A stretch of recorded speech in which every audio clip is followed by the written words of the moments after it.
بسم اللہ الرحمن الرحیم۔ السلام علیکم پیارے دوستو، آج کی اس ویڈیو میں ہم بات کرنے والے ہیں حضرت علی رضی اللہ تعالی عنہ کے حوالے سے کہ کالا اور بدصورت بچہ کس گھر میں پیدا ہوتا ہے، اور ساتھ ہی آپ کو یہ بھی بتانے والے ہیں کہ معذور اور کمزور بچہ کس گھر میں پیدا ہوتا ہے۔ اسی لیے آج کی یہ ویڈیو آپ سبھی کے لیے بہت ہی زیادہ خاص ہے۔ آپ اس کو آخر تک ضرور دیکھیے اور مہربانی کر کے اس ویڈیو کو شیئر بھی کر دے۔ دوستو، ایک مرتبہ ایک شخص اپنی بیوی کو ساتھ لے کر حضرت عمر رضی اللہ تعالی عنہ کی بارگاہ میں حاضر ہوا اور عرض کرنے لگا، یا امیر المومنین، میں سرخ رنگ کا ہوں اور میری یہ بیوی بھی سرخ رنگ کی ہے،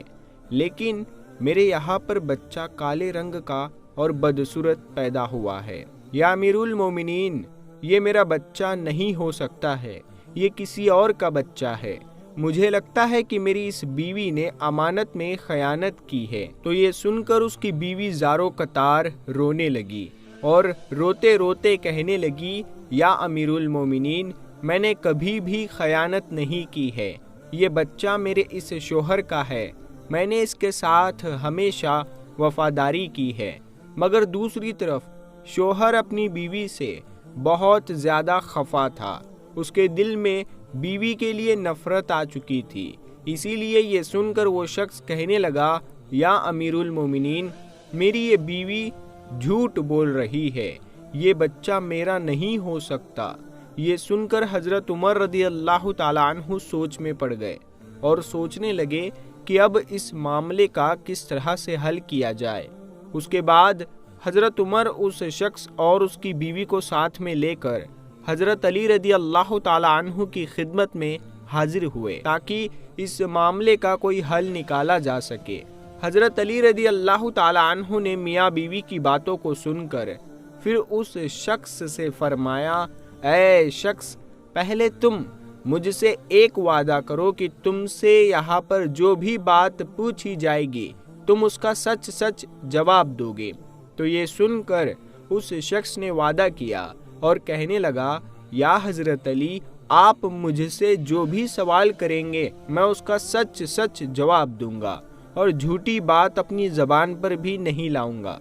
یہ سن کر حضرت علی رضی اللہ تعالی عنہ نے فرمایا، اے شخص، سچ سچ بتاؤ، کیا تم نے اپنی بیوی کے ساتھ حالت حیض میں مباشرت کی تھی؟ یعنی کیا تم نے اپنی بیوی کے ساتھ حیض کی حالت میں ہم بستری کی تھی؟ یہ سن کر وہ شخص تھوڑی دیر تو خاموش رہا، پھر کہنے لگا، ہاں یا حضرت علی، میں نے اپنی بیوی کے ساتھ اس حالت میں مباشرت کی تھی جب وہ حالت حیض میں تھی۔ تو اتنا سنتے ہی حضرت علی رضی اللہ تعالی عنہ فرمانے لگے، اے شخص، اب تو اس سے انکار نہ کر،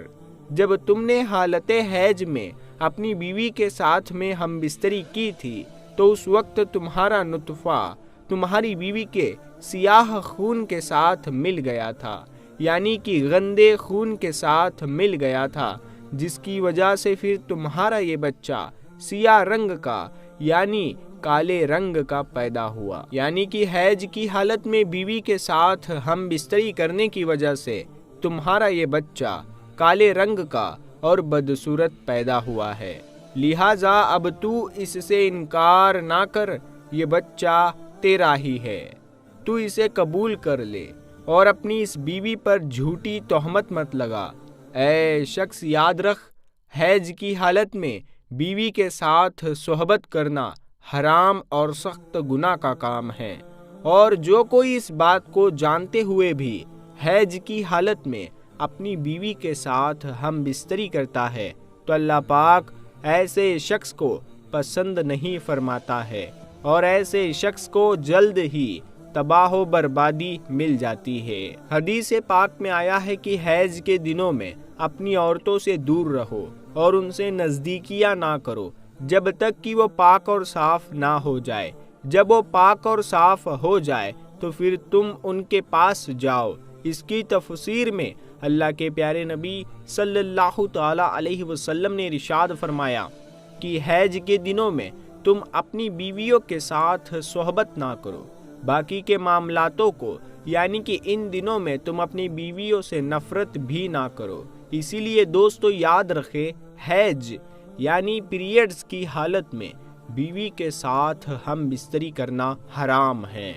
چاہے شادی کی پہلی رات ہی کیوں نہ ہو۔ حیض کی حالت میں صحبت کرنا سخت گناہ کا کام ہے، اور اگر کوئی شخص اس بات سے انکار کرے گا اور اپنی بیوی کے ساتھ میں حیض کی حالت میں صحبت کرتا رہے گا تو ایسا شخص کافر ہو جائے گا، یعنی کہ ایسا شخص ایمان سے خارج ہو جائے گا، اور پھر ایسے شخص کو اس دنیا میں ہی اللہ تبارک و تعالی تباہ و برباد کر دے گا۔ اسی لیے آپ اس گندے اور بے ہدہ کام سے اپنے آپ کو ضرور بچائے۔ آپ کبھی بھی حیض کی حالت میں اپنی بیوی کے ساتھ صحبت نہ کرے، ورنہ آپ بھی تباہ و برباد ہو جائیں گے۔ اب دوستو آپ کو بتاتے چلے کہ معذور بچے یعنی کہ کمزور بچے کس گھر میں پیدا ہوتے ہیں۔ ایک مرتبہ مدینہ شہر میں ایک جوان لڑکی کی شادی ایک بوڑھے مرد کے ساتھ میں ہو گئی،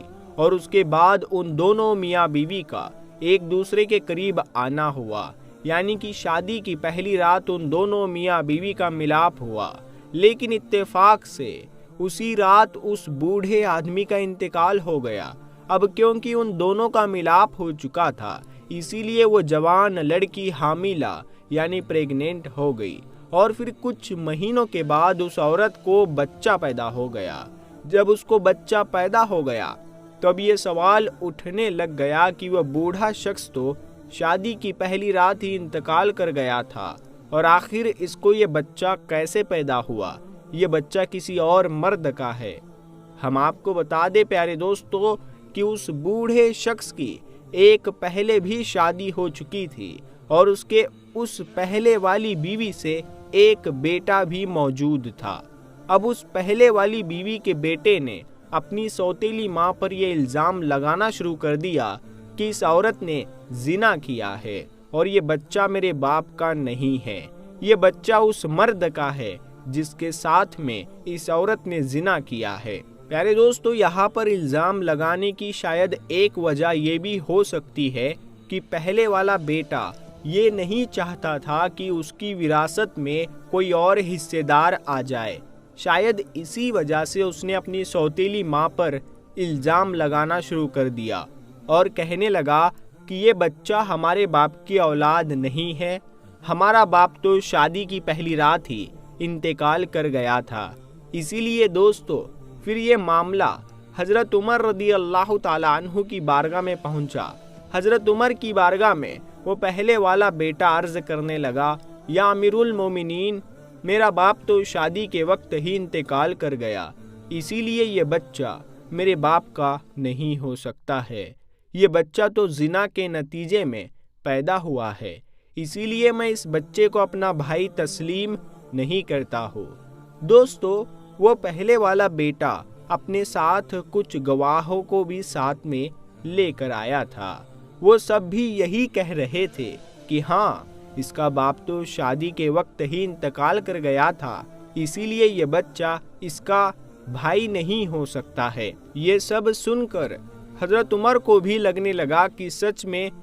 یہ عورت ہی قصوروار ہے، کیونکہ سب لوگ اس کے خلاف گواہی دے رہے ہیں۔ اسی لیے پھر سب کی باتوں کو سننے کے بعد حضرت عمر اس کا فیصلہ سنانے والے ہی تھے، اتنے میں آپ کے دربار میں حضرت علی تشریف لے آئے۔ آپ رضی اللہ تعالیٰ عنہ نے جب یہ سارا ماجرا دیکھا، پورا معاملہ سنا، تو پھر آپ نے اس پہلے والے بیٹے سے سوال کیا، اے شخص، کتنے عرصے تک یہ دونوں ساتھ میں رہے، اور آپ جس بچے پر الزام لگا رہے ہو کہ وہ زنا سے پیدا ہوا ہے، وہ بچہ اس وقت کہاں پر ہے؟ کیا آپ مجھے وہ بچہ دکھا سکتے ہیں؟ تو یہ سن کر اس پہلے والے بیٹے نے کہا، ہاں یا علی، میں آپ کو دکھا تو سکتا ہوں، مگر اس وقت وہ ہمارے ساتھ موجود نہیں ہے۔ تو یہ سن کر حضرت علی رضی اللہ تعالیٰ عنہ نے فرمایا کہ اچھا تو ٹھیک ہے، تم کل اس بچے کو لے کر آنا، کل اس مقدمے کا فیصلہ سنایا جائے گا۔